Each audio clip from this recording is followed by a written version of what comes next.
Hey everybody, what's up? Chad Wesley Smith here for another episode of Beers with Chad. Today I am joined by Miami Dolphins wide receiver, my friend, my athlete of the last decade plus, River Cracraft.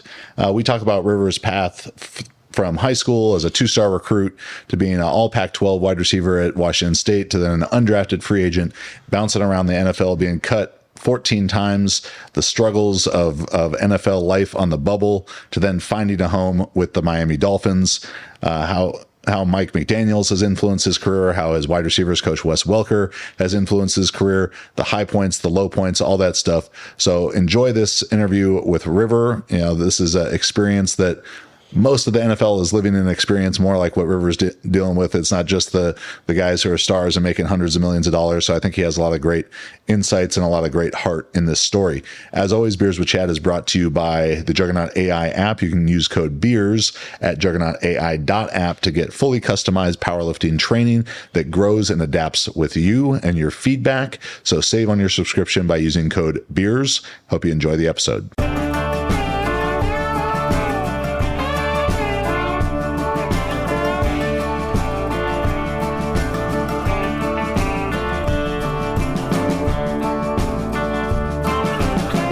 Welcome to Beers with Chad.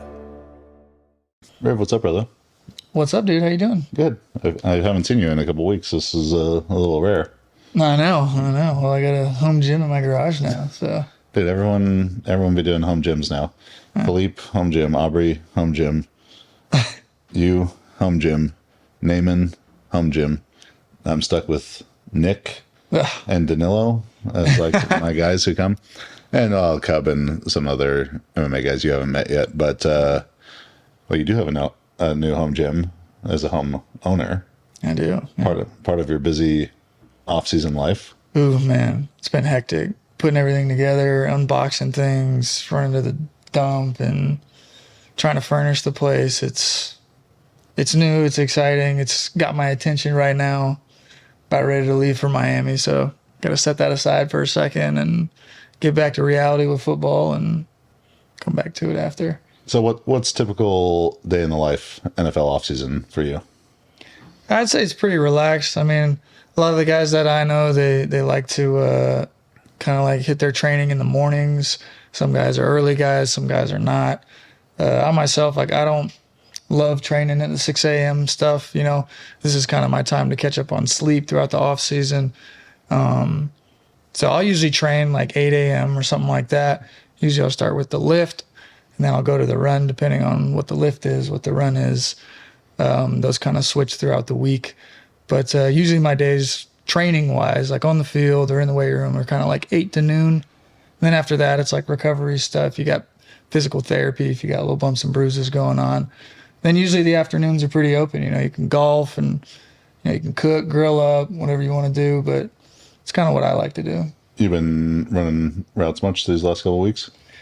I haven't ran a ton the last couple of weeks because Tua was out here a few weeks ago, kind of like scheduled my training on the field around him being out here. And as I've gotten older in my career, I've kind of learned to, protect the body a little bit more. And, I don't always need to necessarily be running and cutting and trying to be as explosive as I can all the time. I kind of pick my moments in the off season.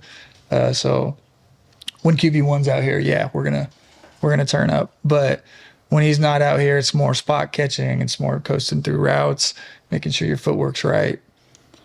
And your normal group out here, who are you throwing with? There's a whole bunch of guys out here. SoCal is kind of a hot spot for quarterbacks. I mean, the quarterbacks that have been out here lately, Zach Wilson's been out here, Jalen Hurts, Jacob Eason has been out here. So you get current guys, you get guys that are free agents, you get the whole thing. Jameis Winston was out there last week. So you kind of get a variety of guys, and I've kind of been able to work with a bunch of different guys, which has been awesome for learning. You get to learn their offenses, you get to learn how they like to run routes, and you get to catch footballs from elite quarterbacks. Is there guys who are more like secretive about what they do or their process, or? For sure. Yeah. No, everybody's different. I think like running with your own quarterback is very different than anyone else, but because you guys are naturally on the same page with the offense. But, when you throw with other guys, not to call it any names, but like sometimes when you throw with guys, they'll kind of be a little bit more reserved. Like they kind of like to do it maybe from a receiver perspective. I like to adjust to the quarterback. Sometimes they like to adjust to the receiver. So, I'll be very specific about, hey, how do you guys want to run this route? You guys want to start on the outside edge of the numbers, the inside edge? Is it your third outside step? Is it going off yards? Is it depth? What is it? And sometimes they're kind of just like, 8 to 10 yards, break in, and I'll hit you. And then other guys are kind of like, all right, it's your third outside step. I want you to come in at this angle. And they're way more specific, which is kind of what I like, but got to be able to balance both and, kind of just adapt on the fly to what the quarterback needs. So a lot of that's got to be about this quarterback wide receiver relationship. Mm-hmm. Like going into the Super Bowl, talking to guys at the 49ers and stuff, and they're saying how hard it was, and hearing people on TV talk about it too, how hard it is for teams to prepare for Travis Kelce, because it's sort of like a lot more freelancing, a lot more like Mahomes knows where he's gonna end up, and he knows where he's gonna end up, but how he gets there is a little bit, for sure, TBD. You've played with a bunch of different quarterbacks now, but specifically with Tua and you and Tyreek and Waddle, you guys have one of the top wide receiver duos. Like, how do you go about building that kind of chemistry with the quarterback? Got to get in where you fit in, man. I mean, with my situation, having guys like Tyreek and Jalen, you got to find a way on the field, right? So I'm very different in what I bring to the table than those guys. So developing a relationship with the quarterback is kind of priority number one for me. So, you want to be able to earn that trust. And a guy who's in my position, you get limited snaps, you get limited opportunities compared to most of the other guys. So you really have to be dialed in on the steps, the footwork, the angles, and at the end of the day, you got to catch the ball. You know what I mean? Like when the ball is thrown to you, you got to come down with it. You drop one ball, and it's different than Tyreek dropping a ball. You know what I mean? It kind of goes across the board, across the league. Like, yeah, you have a very small margin of error. Yeah, and not only from a coaching perspective of, maybe we don't trust this guy as much, but from a general relationship perspective, and that chemistry that you're looking for me, like when Tua throws me the ball, I'm going to do everything I can to make sure I catch it first. So that's always, it's very simple, it's very basic, but it's a great way to start the relationship, is just when the ball is thrown to you, make the play. That's it. End of story. And then you can get the footwork, you can get the details down later, but when a quarterback throws it to you and you catch it, whether it's a good ball or a bad ball, that's going to build the trust that then you can develop your relationship. You can develop the route concepts and the timing and being in sync with one another. And you talk about Travis Kelce and how he freelances stuff. That's his game. That's what makes him great. And ultimately, that's what you want out of the dynamic, the quarterback receiver dynamic. So it's something I had in high school, something I had in college, something I'm still working on to get in the NFL. So you just need ops. And that goes, I would think, too, to the relationship beyond the field. Like you and Tua are good friends. We all played golf together. Yeah. Tua, super nice guy, very average golfer, but yeah, very nice guy. That how does that all go into it too? It just takes effort. Yeah. I mean, like, have you ever had a quarterback where you're like, I don't get along with this guy, or see maybe with other people, like guys who aren't friends off the field at all, but then have this great chemistry on the field? Not necessarily. I mean, I may have had a couple guys that, like, I didn't necessarily see eye to eye with, or they didn't really respect what I was doing, or I didn't respect what they were doing, but it hasn't really been the case in Miami. Like Tua and I are great friends off the field, and I think it really starts with just being a good person, and I think that's what made Tua and I kind of gravitate towards each other. Is right when I got to Miami, I actually reached out to Tua before I got there, before I met him, kind of like through text. I got his number, sent him a text, just said, excited to be here or whatever. And he reached back, and he was real friendly through his text. The week I got there, he invited me and my dad over to his house, and we kind of hung out with his family and kind of kicked it off from there. And, when somebody opens up their door to their home and brings you in, and not only you, but your dad, I think it's just kind of just let you know what kind of person they are. And so right off the bat, I was like, man, this guy Tua is a great dude. He opened up his home to my family, and then our wives get along, and they're friends now, and they're close friends. So having the families connect and hang out, and we did Thanksgivings, dinners, and Christmas, all that stuff I think it's super important. I think it correlates right to the field, because not only are you guys building the trust, but you're wanting the connection to build on the field because of the relationship you have outside of the field. They trust you as a person, more likely they're going to trust you to catch the pass. I think so. Yeah, I think so. Yeah. So you and I have known each other, I think, for 11 years now, right? You graduated high school 2013? Yeah. So 11 years. And what rated recruit were you? I don't even know if I was. Two stars, maybe? I think something like that, yeah. But coming from a very powerful high school program. Yeah, that's where I got my stars. Yeah. Was the school. It wasn't the player. It was the school. Like, God, this guy's team's so good. Let's throw him. He must be all right. Yeah, let's throw him a star, too. So let's call it a 2-star out of Santa Margarita High School here in Orange County, state champions, number 1 in the country preseason for your senior year. At that time, if you were trying to think 10 years, 11 years into the future, did you really think you were going to be an NFL player? I always wanted to. I actually grew up wanting to be a baseball player, but I always kind of had like professional athlete on my mind. I never really knew how it would go. I've kind of always focused on like the moment that I'm in, and I've never really focused on the future, which has kind of backfired a little bit. But, going through high school, just, opportunities for college, I never really thought about, I never dreamed of being a college football player.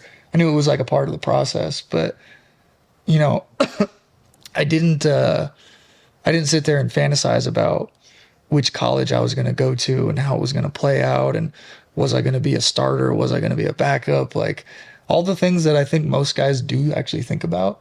I never really thought about it. And once I got to college, it was kind of the same thing with the NFL. Like I was playing college, and then NFL didn't really become it was always an interest, but it didn't really become relevant until my senior year. I blew my knee out. My season was over. And then I thought about, okay, well, what's next? So, I got to get ready for the NFL. So that was kind of the first time I actually really thought about what I had to do to get to the NFL. I always knew that I wanted to be there, but I didn't necessarily maybe take the proper steps, I would say. Yeah. So is that what you mean when you say focusing on the present rather than the future sometimes was a mistake? I think so. I think it's good and bad, because it's good to be in the present. It's good to focus on what you're doing now. I mean, people say it all the time, and I do believe that it is important, but not thinking about, as far as like a high school player, not thinking about recruitment and stuff, I think that's not good. I think those are things you need to think about, and you need to think about what's important and in your future, and whether it's, going to a Stanford or a Washington State, with academics, like it's something that you need to think about, and I didn't. So that's probably something I would redo if I could do it again. Did you feel like your confidence to become a future NFL player got shaken when you got hawked by your 350-pound strength coach? No, not at all. All right. So to clarify for the people at home, so I was Riv's strength coach, getting ready to go from high school off to Washington State, and we had maybe like you and a dozen other guys, a lot of your high school teammates. So guys going to Washington State, Colorado. Who else is in this group? I mean, Northern Colorado, but then Boise State, Cal, Utah. We had a good crew. Yeah, good crew. Yeah. And we were playing this game one day, this little conditioning game. It was like rugby, but we played with a medicine ball and 2-hand touch, not tackle, but having the little extra demand of the conditioning with carrying around the medicine ball. And we must have had odd numbers, so your boy had to hop in and barefoot, 350-pound professional strongman. I mean, maybe I had an angle on you, but hey, just for the record, did I in fact catch you? I'll give you your flowers. You caught me. Yeah. You walked me. It was bad. You've never let me live it down. Nope. But And I never will. So look forward to that. hey, I'll give it to you. You got me. Yeah. I mean, it's going to be like your kid's high school graduation. I'm going to be there giving a speech for some reason and be like, back in the day. now I know what this is about, your high school graduation, but do you remember at the time? Yeah. So I just wanted to get that on the record there to make sure everyone knew that, yes, I did have the ability to catch a NFL wide receiver in a foot race. So if any teams are really desperate, really, really desperate, I'm probably not your guy. But so you go and have a very successful career at Washington State, playing for the legendary, infamous, maybe, Mike Leach. And as you mentioned as well, torn ACL senior year. So as that comes to the draft, really, hurts your draft prospects. Do you think without the torn ACL, you get drafted? I don't know. I mean, maybe. I think maybe just based on the numbers that I had. Yeah. As you were two-time all Pac-12? Yeah. I know you took my Golden Bears for 3 touchdowns one game. Twice. 2 times. Okay. Yeah. Well, 6 studies against them. That was a game I got hurt too. Damn. Yeah, I don't know. I mean, it's hard to say. I know that it wasn't like I wouldn't have been like a top draft, obviously, but I do think like had I not been hurt, I probably would have snuck into the later rounds. Like I said, based on my numbers, and I was so bitter at that time. I was hurt, but I was going through a lot at that time. I got the invite to the combine stripped, and also the knee itself was a bummer. And then 5 months into the recovery, I break my foot. So it's kind of a deal, but I don't know. I mean, I ran all the numbers. Like I was real into it at the time.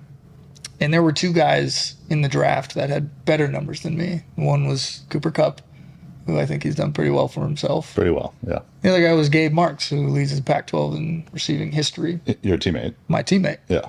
Yeah. So, and I was number 3 out of all the guys in the draft. So I was kind of like On college stats. college stats. Yeah. So I was kind of like, all right, like, yeah, maybe I don't like size up to, be a top 3-4 round guy, but my numbers alone should speak for themselves. And I had a lot of tape. I mean, there's one thing about Washington State in the offense, it gets knocked a lot. It's a system, whatever. But at the end of the day, we were running routes 70 times a game versus most team who were running 30 times a game. Yeah. So, and you were a 4-year starter, right? yeah. I was a 4-year starter. I had a lot of tape. I caught a lot of footballs over there. I had over 200 catches. So I had a lot of tape. So I was kind of like, somebody's gonna take a chance. But you know what? It worked out. It is what it is. It sucks. I do wish I would have had the draft status, but Well, and so, draft a couple weeks away right now. And I'm sure, of the dozens and dozens of guys about to get drafted who are probably watching this right now, maybe hundreds, maybe every single guy. Everyone. Yeah, they're probably watching. Only about half of the players in the NFL were actually drafted. Mm-hmm. Half of them have come through undrafted free agent route that you have. Mm-hmm. So I think those guys got to know it's not the end of the world. No, you're going on year 7 in the league. 8. You're 8 in the league. On 8. Sorry to sell you short there. Yeah. So what is that undrafted free agent process like? It's challenging. It presents its own challenge, and at the end of the day, everybody's story is different. Like I said, I got injured, so I didn't go through the typical undrafted process of maybe you get signed right after the draft. Maybe they give you a little signing bonus, whatever it is. I didn't have that. I didn't go to rookie camp. They have these little mini camps that you can get invited to, which I think is like a couple days long. I didn't have that. So I was hurt in the pre-draft process, the mini camps in the pre-draft, like the no. This is after the draft. So after the draft is when the free agents start to get signed, and a lot of them get signed. A lot of them are getting called during the draft, saying, "Hey, if we don't pick you, then we want you to come to our team and we'll give you this or whatever it is. Or it's like Mr. Irrelevant comes off the board and then it's just like a frenzy of phone calls. Pretty much, yeah. And I got 0 calls. So that was a tough day. But I was hurt. So I kind of like, it was a tough process. It was really tough mentally. Well, that's just you gotta be knocking the ego so hard too. Because For sure. Because I think fans forget that a lot of times.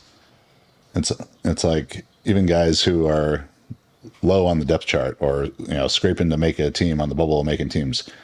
That guy was probably the best or one of the best players on his college football team. Oh, for sure. He was probably the best player on his high school team. Yeah. He was likely the best player ever at his high school. Yeah, no doubt. I mean, the talent level is crazy. And I've been surrounded by it for so long that, you can kind of see early on now from my perspective, the guys who will kind of last, right? Like the guys where you're like, oh, this guy was a superstar in college, but I can see through year 1 that he might last 2 years. You know what I mean? Like, and because it's like such a hit to their ego to have to like, you have to take that back seat. Yeah. It's tough. Yeah. And, for me, like my own journey, I was 95% in the slot in college. I mean, I was never outside unless there was a weird motion. I mean, I played way too many snaps to have 95% in the slot. I was only in the slot. So coming to the NFL, I'm thinking, okay, I kind of do fit the mold of the guys who have paved the way. They're white guys, but Wes Welker, Julian Edelman, Danny Amendola, like these guys have paved the way for guys like me, right? Wayne Corbett throwback. Don Beebe. Ooh, Beebe. How about Chad Beebe? Is that his son? Nah, he's about my age. That might be Don Beebe's son then. I think it is. Yeah. I think it is.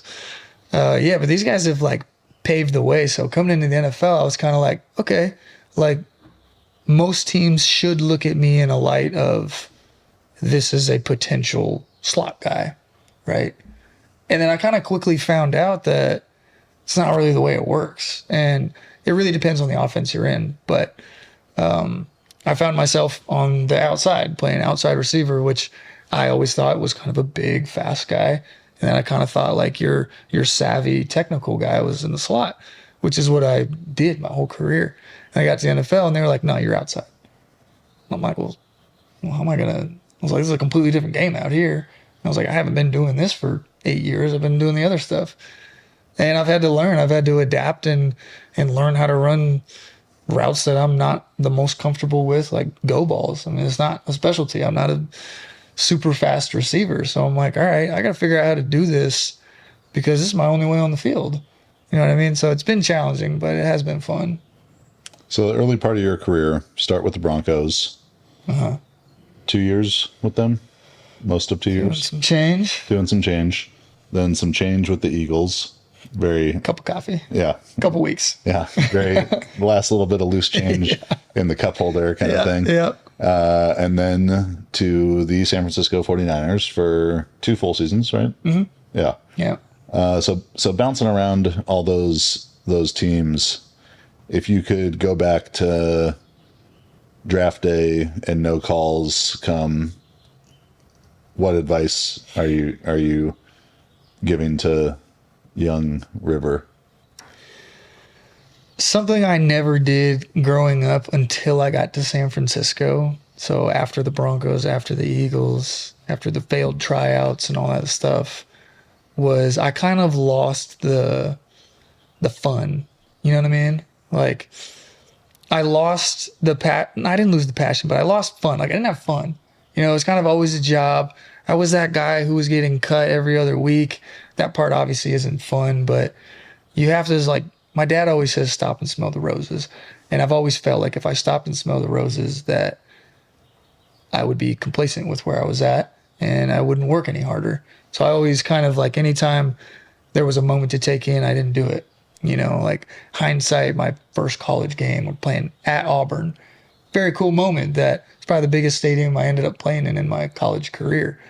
And I didn't really take it in. I was so focused on doing what was important, doing my job, whatever, that I didn't really get to take in the cool moments like that. So if I could go back to that moment right after the draft, like having fun needs to be important. And ultimately, I think you have more success when you're enjoying what you're doing. So that was like that's the biggest piece of advice I have that I think is, I see so many guys that are still in my class that are just battling and grinding, but they're not having fun. They're not enjoying it. And it's tough to see. And I see rookies come in every single year and they're so hyper focused and they just want to do the right thing and they're not enjoying the moment.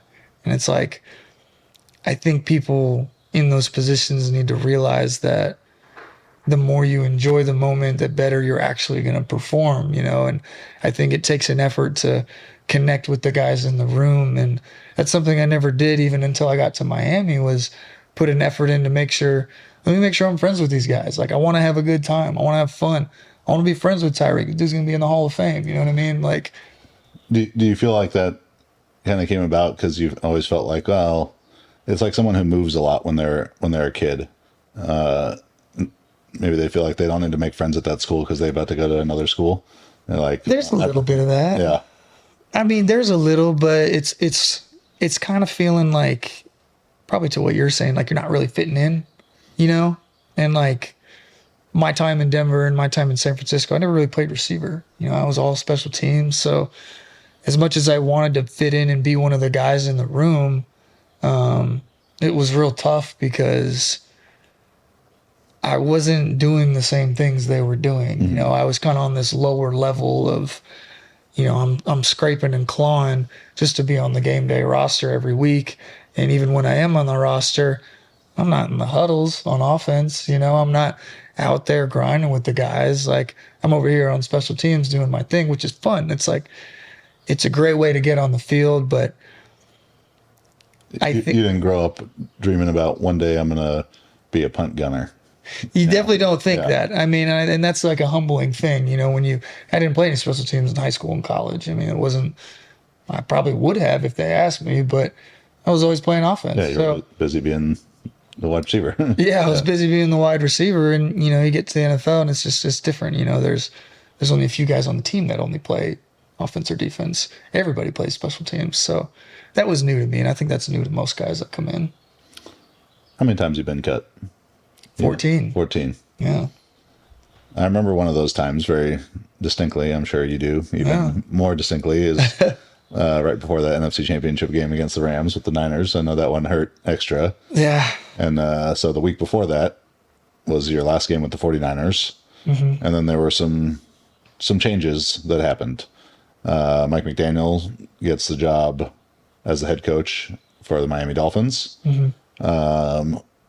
What was that moment like, that process like, of signing with Miami for the first time? Scary. It was scary. So there is a cool story to it, I think, from my perspective now. So we play Green Bay, right? This is 2021. Mm-hmm. We play Green Bay. We win. 22.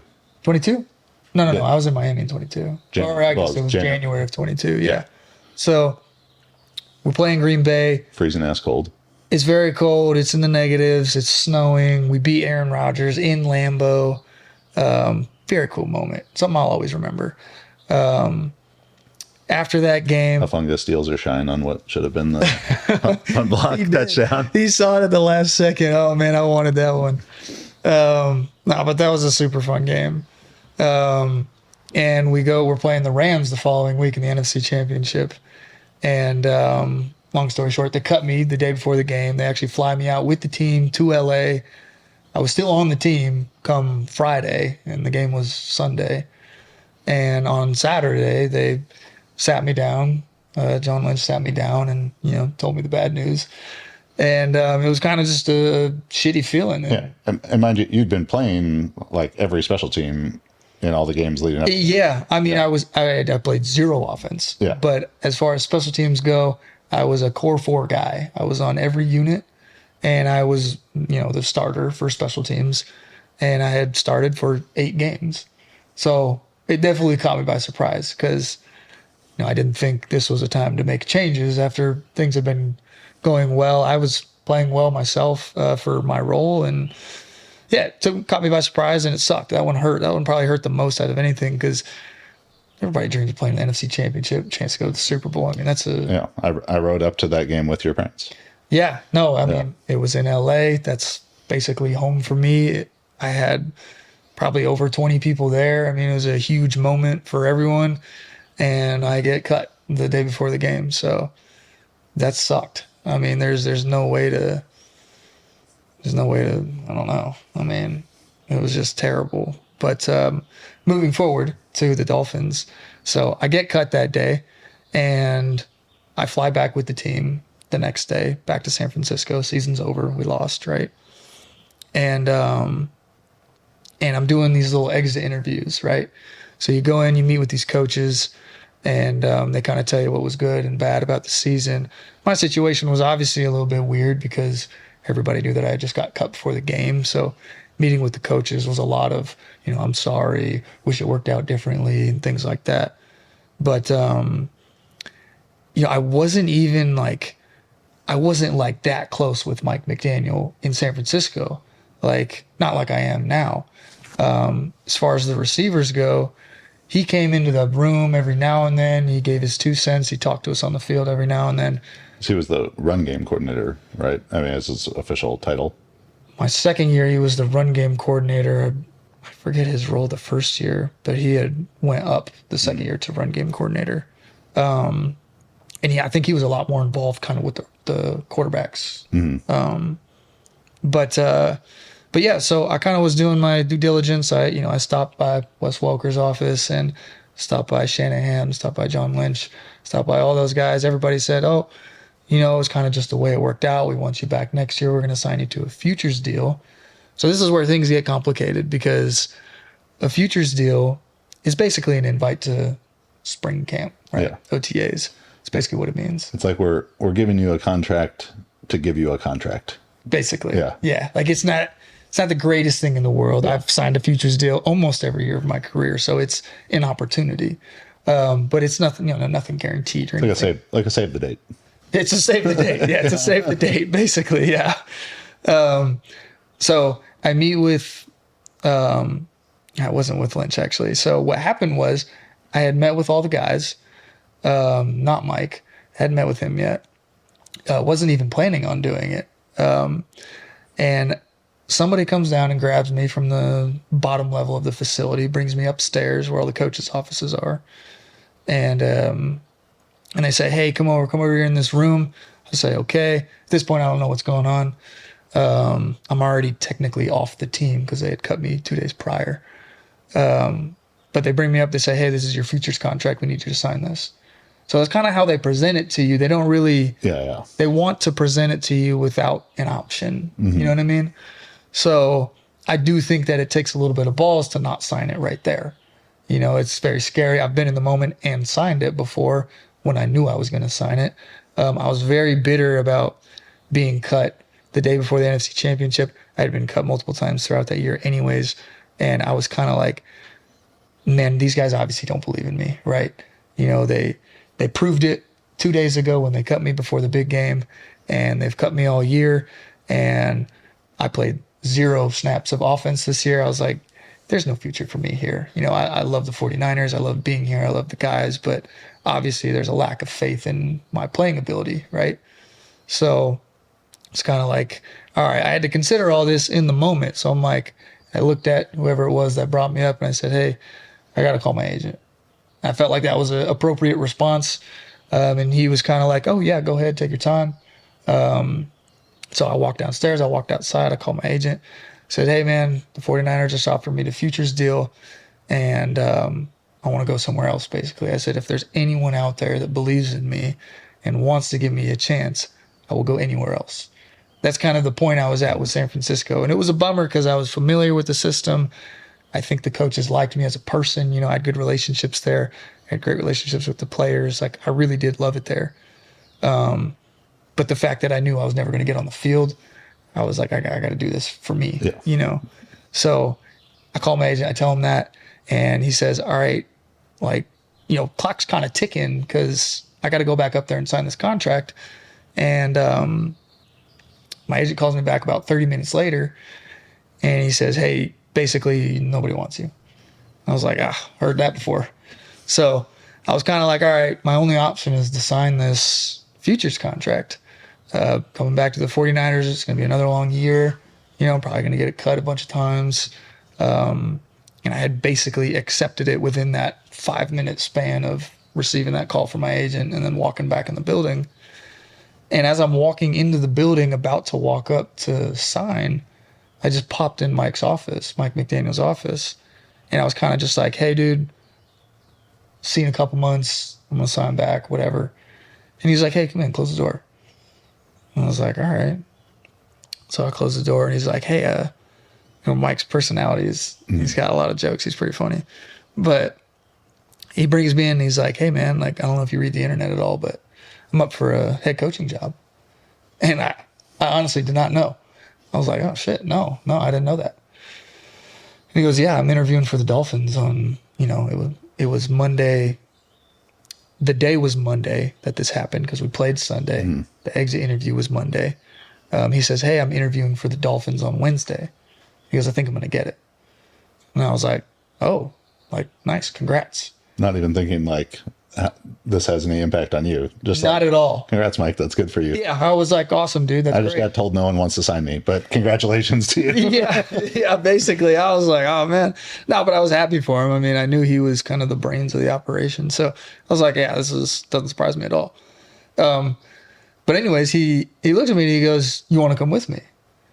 And I was like, shit, there's my opportunity right there. I told him right away. I said, absolutely. I said, I didn't even know you believed in me like that. He said, I've been watching you in practice. He said, I see you studying the tape. I see you doing it on practice field. He goes, you haven't gotten the ops in the game, but he goes, I want you to come over to Miami. And I was like, shoot, man. Like, in my head, I'm thinking, you don't even have the job yet. Like, so I got very real with him. I told him my situation. He didn't know much about contracts and futures deals and what that meant or anything.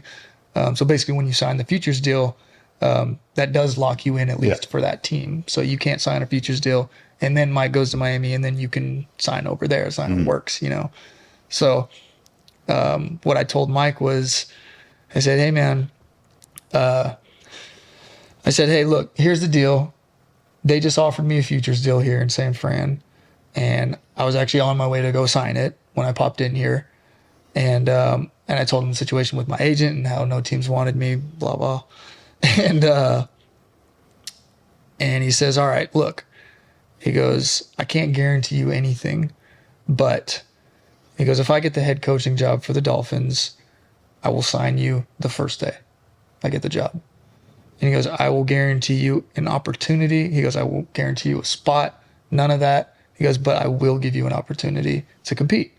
And I was like, shoot, man, that's all I want. Because I kind of felt like in San Fran that, those opportunities were not, I just felt like a body. Yeah. Yeah, you just kind of get pegged as like, okay, this is a practice squad guy. And yeah, it's like, all right, this guy's going to work hard for us. He's going to show up every day. He's not going to have any issues. It's like you got friend zoned. Yeah, I basically got friend zone there. Yeah. Like no amount of glow up is getting you out of the friend zone with this girl or with this team. Yeah. I really don't know that any type of elevated play would have helped my case in San Fran at the time. I think they had kind of pegged me as this guy who would never play receiver for him, but they liked having me around. I mean, I think I'm a good person, and I connect with the guys. Everyone I know there loved you. So. Yeah, I mean, I loved it there. I really did. But, yeah, I knew they weren't going to play me, so that is an issue when you're a football player. Yeah. But, so, anyways, going back to Mike. So, he tells me he thinks he's going to get the job. I said, okay. I said, Mike, look, if you want me to come with you, I have to say no to this contract. And if I say no to this contract and then you don't get the job, I'm screwed because no one else wants me. And I promise you, if I say no to the Niners right now, they will not give me another contract. So he was very confident that he was going to get the job. So, which is cool. Hindsight looking at it, it's like, wow, the ball's on that guy. You know what I mean? And so he told me that, and I said, shoot, man, all right. I stepped outside his office. I called my agent. I said, hey, I'm going to Miami. He said, Mike McDaniel thinks he's going to get the job, so this is my plan. I'm not going to sign this contract. I said, what do I do? Do I go up there? Do I tell him? What do I say? And he was like, leave. Just leave. And I got in my car right there. Didn't go back up to tell him I wasn't signing. I just got in my car and I drove 6 hours to Southern Cal. Just drove home right there. I guess then, too, in the event that Mike didn't get the job, you'd be like, guys, I had the shits. I had to go. I couldn't stay to sign the contract. I still want to sign it though. Yeah, no. So how it ended up working out was I definitely felt in the moment that if I didn't sign it that day, that it was gone. Yeah. But that wasn't the case. I left. I did what my agent said, and which ultimately worked out. But I was scared, you know. For sure. You know, football career potentially ending right here, right? Like, it's a huge gamble. Yeah, I mean, it's like, okay, Mike McDaniel predicting that he's going to get it is one thing. If he didn't get it, he still got his job at San Francisco. But now he's telling you, you got to give your job up on the chance that he gets it. Yeah. So it was... They're making a big leap of faith, a bet on him. It was nerve-wracking. So to add on to the story, so that was a Monday. I drove home. You know, I was real excited about what could happen. I knew the interview was Wednesday. He told me in his meeting when I met with him, he said, hey, when the news breaks and you see it, call me. I said, okay. So Wednesday comes around and the Brian Flores incident happens that week. So Mike's interview gets pushed back to Friday. And then things start adding up with more of the Brian Flores stuff. And then it gets pushed back to the next Monday and then the next Wednesday. So I was thinking initially that every day I don't sign this contract with the Niners, my career might be over. Yeah. You know, so it was very scary for me. But, you know, ultimately I think it was like maybe 10 days after that conversation with Mike, which was a long 10 days for me. The news broke that he got the job, and I was lost it. I was with my dad. I was fired up. I couldn't believe it. And I call him and he didn't answer. I was like, oh shit. I was like, no way. And, you know, in the back of my head, I'm thinking like a number of things can be happening, right? Like, he obviously just got a head coaching job. Everybody's probably blowing him up. Yeah.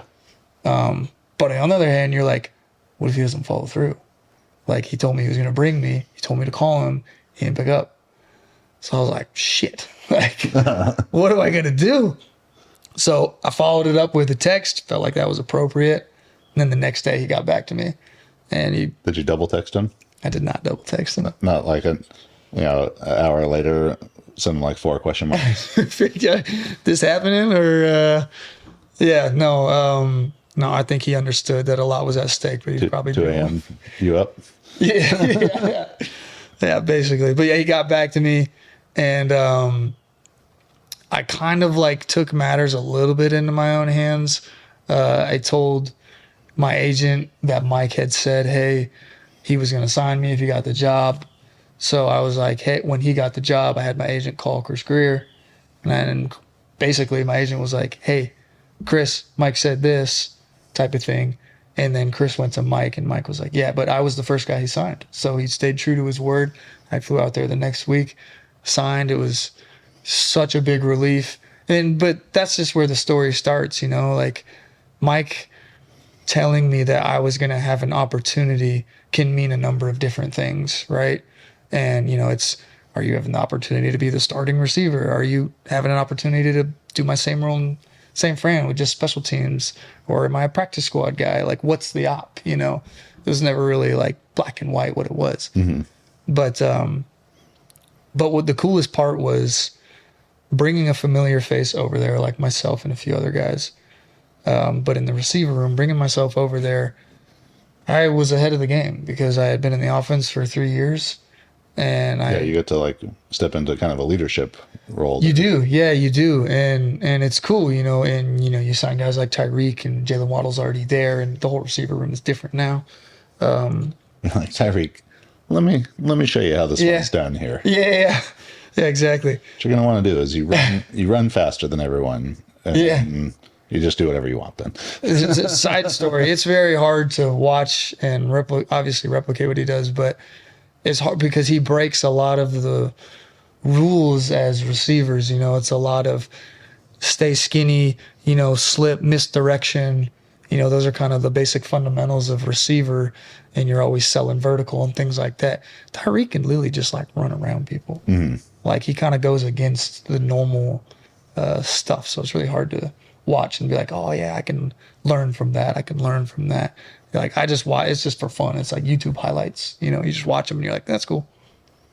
But yeah, stepping into that leadership role was new. It was unique. It was what I was in college. Like I always prided myself on being the smartest one in the room and understanding things and understanding the full picture rather than just what I'm doing. And it really paid dividends going to Miami. So you have a quote, I think, on your Twitter. It says, "The beauty in being doubted is that it grants you opportunities to prove them wrong."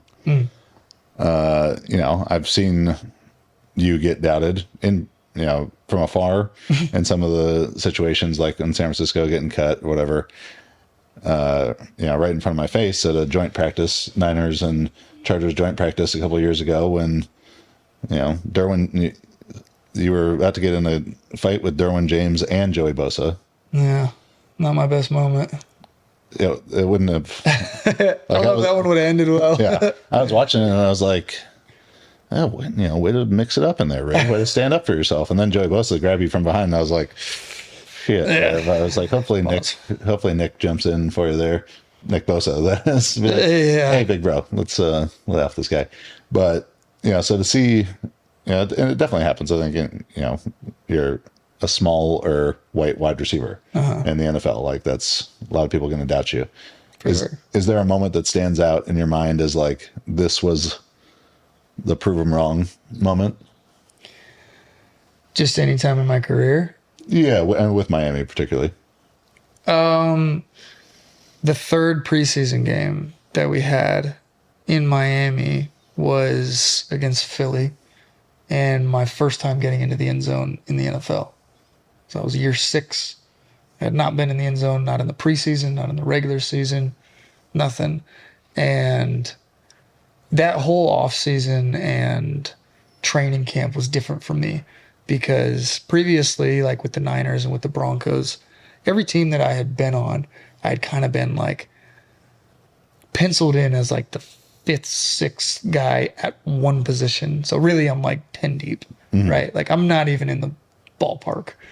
And with Miami, I kind of started out my time there as, hey, Riv, teach, Tyreek this position because you know it best in the room, and it was me and Trent Sherfield. So basically I was with Tyreek and Trent was with Waddle, and both of us knew the playbook very well. We were kind of those guys that knew the playbook like front and back, And so we stepped into those leadership roles of understanding that, obviously these guys are the starters, but we can help them if you do it the right way, right?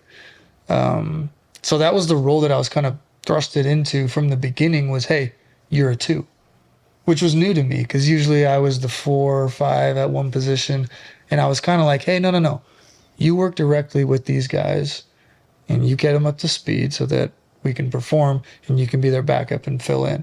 And I was like, hell yeah. Like I hadn't been penciled in at a 2 at any time in my career, And, in that year they drafted people. Like they wanted other guys to do it, but they also understood that I had been in the offense for so many years and what I brought to the table was valuable, So it was very cool for me to be in that position. And to answer your question, the moment that I felt like it was kind of through the offseason because I was actually a 2. I was actually running with Tua, most of the time. Through OTAs and training camp, I was always running with the 2s, the 3s, the 4s. And for this one in Miami, I was running with Tua. I was like, so this is new. I'm catching balls from Tua in the spring. Things are flowing. Things are going as I want them to go, And when we got to the Philly game, Tyreek played. So it was the third preseason game. He's only 3 now, right? And Tyreek had not played in the first one. The second one, this game was at home versus Philly. And Tyreek kind of made his Dolphins debut. First play of the game, throw a bomb to him for like 50 yards. It was sweet. And second play of the game, they run like a keeper. Hit him on the left side. He's rolling out to the left. hit him for like another 15-yard gain. So Tyreek just takes us right down the field.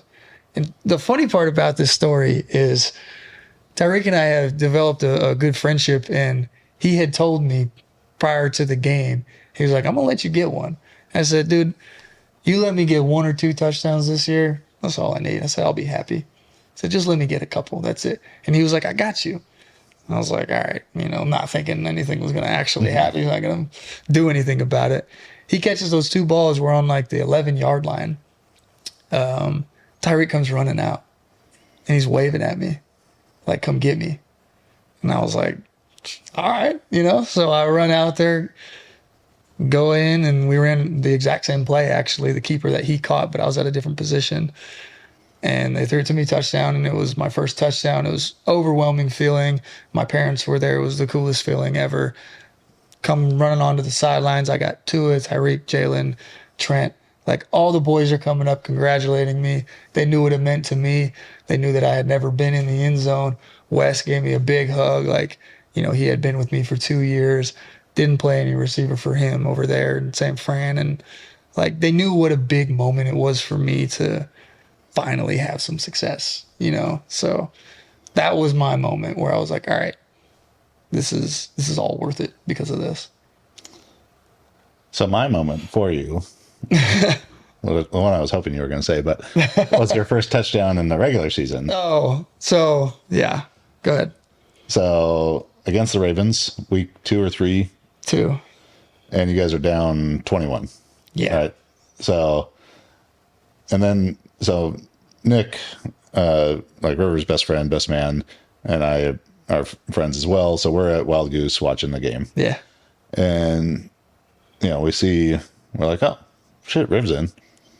And then you score a touchdown, and we're losing our minds. Yeah. I'm buying Clase Azul shots, anyone who wants it. And that ends up sparking the comeback, and you guys come back from down 21 to win the game. Yeah. Like, what was that moment like? So that was pretty surreal, but there were some things that I wish it had been different for your first. You know what I mean? So we were down, so there's no celebrating, right? I guess you didn't know that you were going to come back. We did not know we were going to come back. That is a very unique story too. So what happened in that game was we were down 21. Tyreek had to get an IV. I think it was the second quarter that we were in. And Tyreek had to go to the locker room and get an IV. So Wes looks at me. He's looking at Sed Wilson. And he's like, all right, you guys are going to handle this role until Tyreek's back, basically. So we were like, all right, let's do it. I'm pumped. Sed had already been a dude before, so he was like, all right, finally. But I was super fired up because I actually got to play some receiver. I think I had 5 snaps in the first game at receiver, nothing important. And so we're going through the game, and something happens where Sed ends up bumping into the slot, and he's kind of taking that full time, and we're running this 11 personnel kind of down the field. So it was Jalen and Sed and then me. So I got to get a lot of burn at that Z position, which was Tyreek's spot. And the story that I was told was that we marched down, and we're on the, I think actually it was a 1-yard touchdown. So we were on the 1-yard line, and Tyreek comes running out, forgets his helmet in the locker room. So he forgets his helmet in the locker room. So he's just sitting there ready to go in, but he doesn't have a helmet. So they go running in to get the helmet while Tyreek's sitting there. And that's when I scored my touchdown. So had Tyreek not forgot his helmet, I would have immediately came out, obviously. And I would have got that touchdown, and I wouldn't have been a part of that cool game. So that was cool. But we were in Baltimore, right? And my parents, they travel to every game. They don't miss games. It's so cool. But we're in Baltimore. And so before the game, a few days before, I called my parents. I said, hey, look, guys, you came to the first game of the season versus the Patriots. I played 5 snaps. I said, I don't think I'm going to play a lot in this game, so don't feel like you need to come to Baltimore. I actually told them not to come. I was like, I've never really been to Baltimore, but I don't think it's the best area. You know what I mean? So I told them not to come. I told my wife, Taylor, not to come. Nobody was there. So I was like, nobody come. And then, of course, I end up scoring my first touchdown. And you're like, no one's ever coming to a game again. Yeah, basically. Well, at least you got a extremely drunken FaceTime from me and Nick. That was probably the coolest moment. Like, after the game, you and Nick sent me a video, which I still pull up every now and then just because it's a cool moment. Like, two people you really care about that care about you and they're like expressing how they're feeling about you, like when you succeed. Like, you guys showing me how happy you were through that video was so cool. It was like, and my parents did this, like everyone was taking videos and wanted to kind of do the same thing, but you guys were my only friends that did it. And like, not that like people need to do that, but I just thought it was so cool. And it's just a credit to both of you, because sitting in the locker room after the game and seeing the video that you guys sent me, obviously I'm overwhelmed with emotions. We won, I scored, I was a part of it. Like, it felt great. But then to see that and like what it meant to other people, the people that have helped you get to where you're at, it was like, it's one of the cooler feelings. And I'm thankful for you guys, for sure. Well, we're proud of you. Do you think that moment is what birthed the River Cracraft fan club? I don't know. I don't know when that started. That dude is hilarious, though. So River Cracraft fan club is a Twitter account that my guess is started with some level of irony. For sure. Yeah. How much of your social media interaction with then 49ers, now Dolphins fans, do you think is genuine, and how much is there? Oh, it's all jokes, man. Yeah. Like, they're like, this is a white guy with a weird name. Yeah. No, I know. Yeah. The funniest one was people all over social media was like, this looks like a Madden franchise after 20 years or something. Like the name and the characters. I was like, oh, damn. But yeah, I don't know when that dude started that page, but yeah, I used to take a lot of heat in San Francisco. I mean, I was not happy about that. The fans are so passionate over there. 49ers Twitter and Instagram and stuff is terrible. Like, I love the 49ers, but their fans on the internet are the worst. Dude, they just look for things to hate. It's like, man, they're like so negative all the time. Like, let's have some faith. You know, I didn't understand. I mean, it's not all of them, but there are select few that they basically just bash on the team. Like, they bash on the players, they bash on the coaches, and they're just constant negative. And I'm like, how are y'all working with the team? Like, I don't understand why. Yeah. Okay. So River Cracraft fan club is all positivity. Yeah, for sure. Yeah.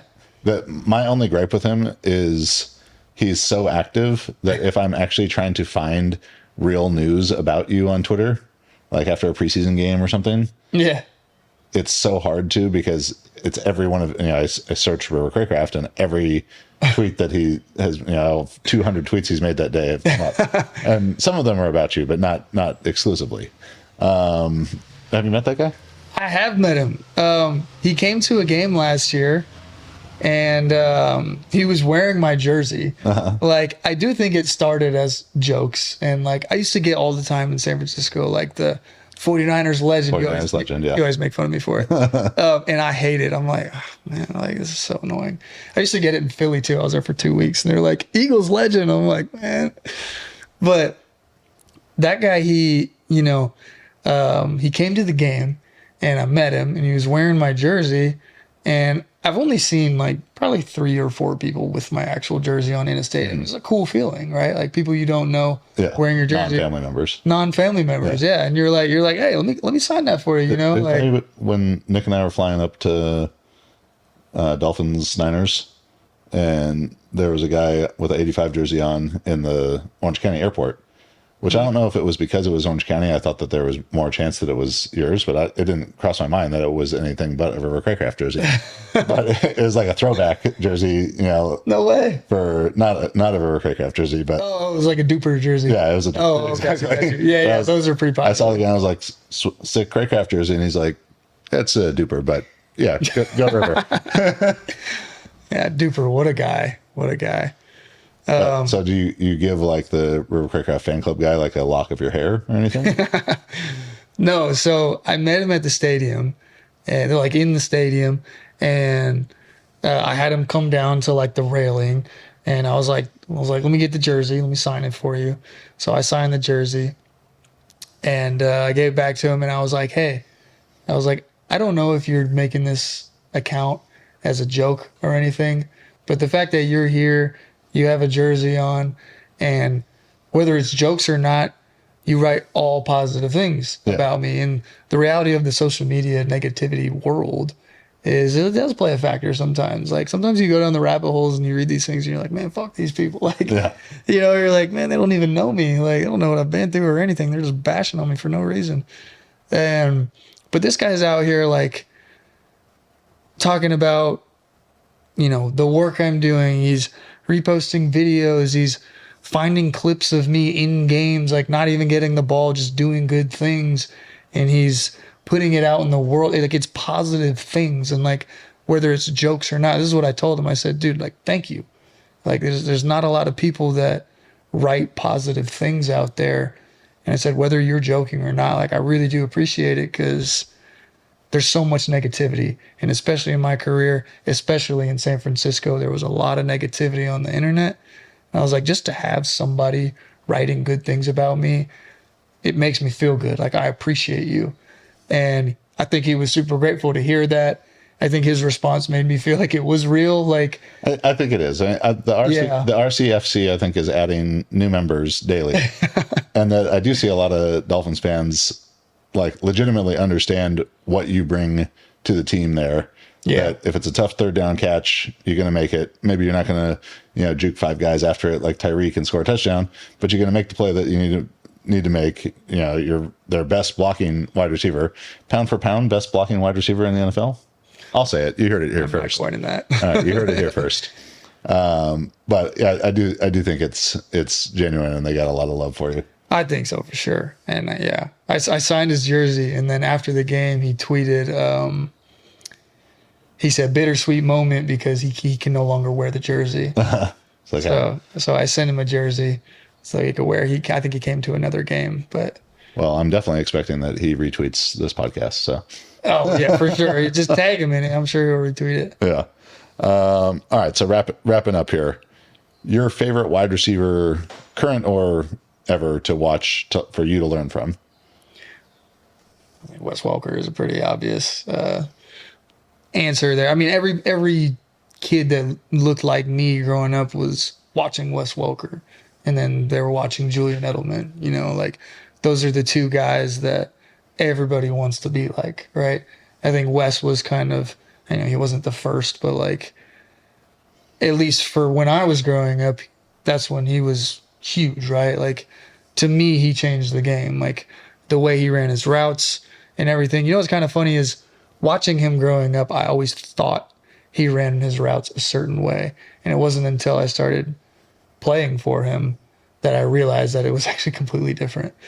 So I tried to emulate his game in high school and college. I mean, like, you try to find guys that you think are similar athletes to yourself, right? And him, he played for Texas Tech for Mike Leach. You're at Washington State with Mike Leach. Yeah, that helps. Same system. I actually watched a lot of his tape, him and Amendola at like his tech tape that some of the coaches out there would give me when I was at Washington State, just because we actually played different positions in college. But but it was the same kind of deal. But watching Wes was probably